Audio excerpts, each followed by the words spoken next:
This is a record of a wire into our accounts at JP Morgan Chase in the amount of $350,000 from Amber Heard's account And at this was City National Bank.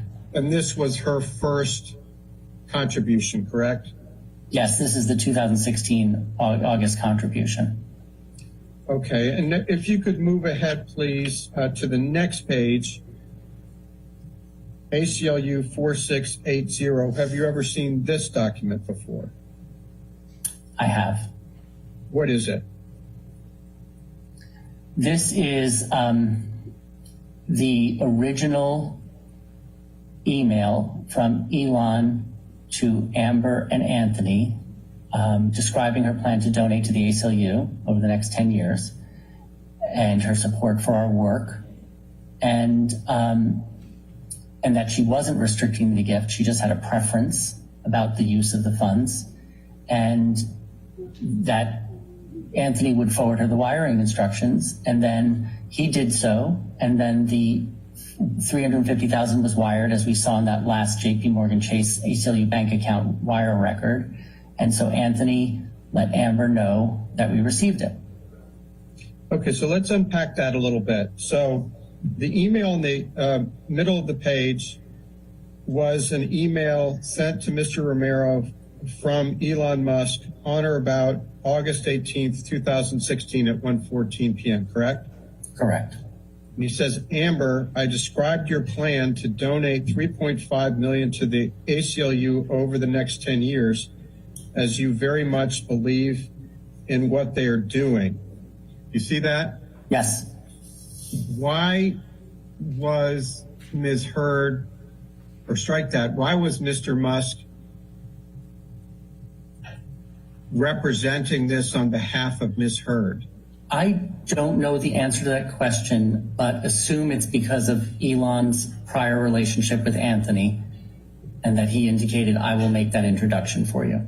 He is representing that Ms. Heard's plan was to donate $3.5 million over the next 10 years. Is that correct? Correct, that was her plan.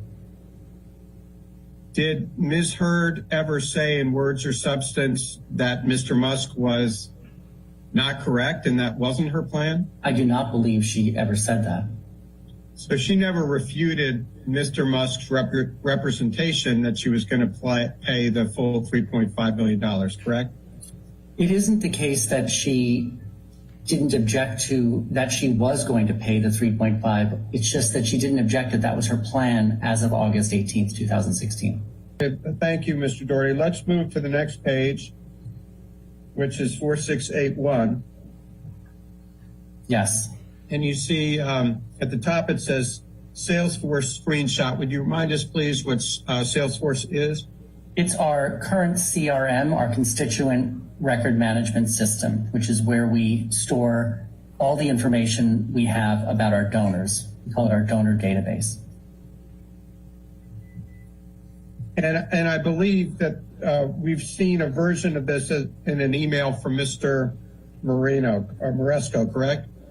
I do recall that this this is part of documents that we produced.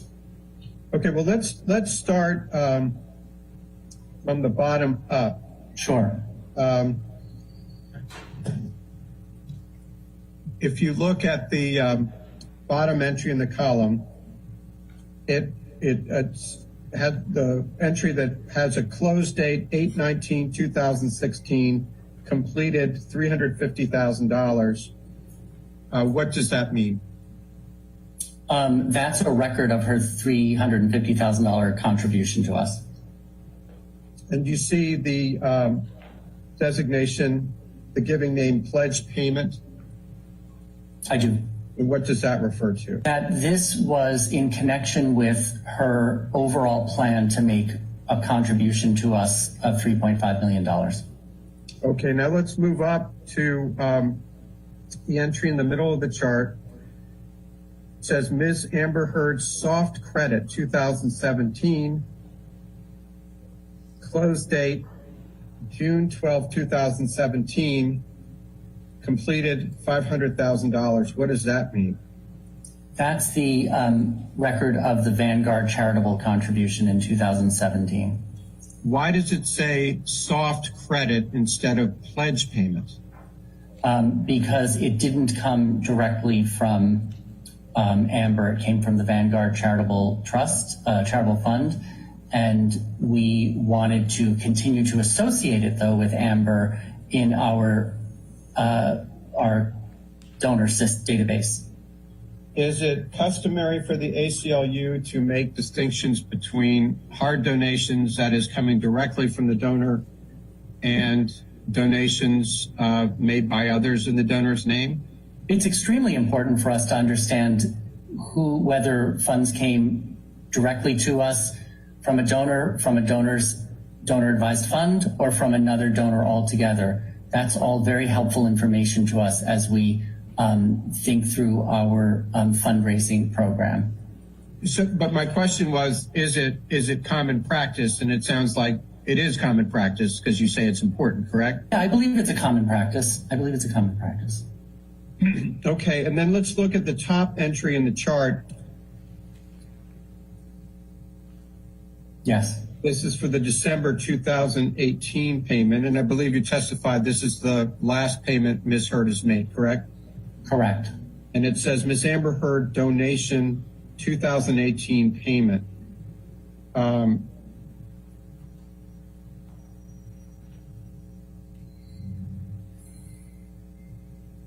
What does this signify? This relates to the 2018 $350,000 gift that we got, which I believe came from Amber's donor advised fund at Fidelity.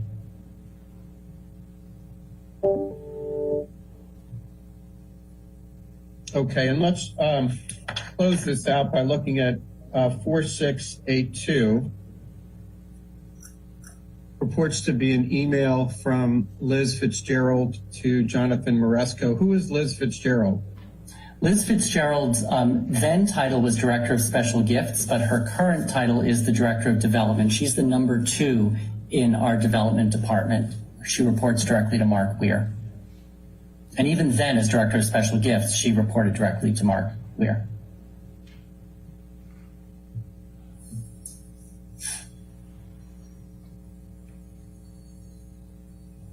Okay.